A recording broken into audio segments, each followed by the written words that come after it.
Look at that. It's raining like hell out there. It's crazy.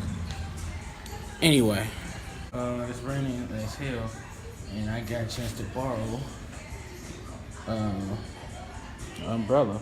Now, me personally, I don't really do umbrellas because umbrellas is not my thing, but it is what it is.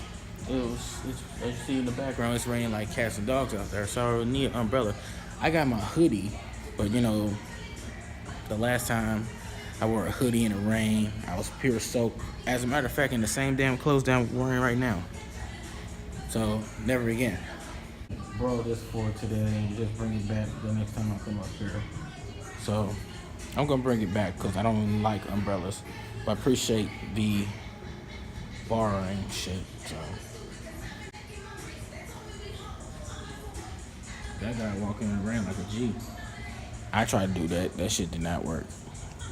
So note to self, bring an umbrella and check the forecast. Just got news about Mac Miller's passing. It's fucked up.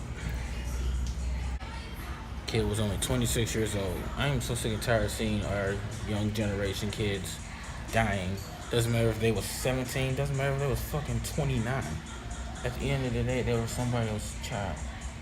Just imagine with his mom, dad, any family member or friends or people that know him on a personal level outside this music shit. It's crazy. R.I.P to Mac Miller. Rest in peace, bro.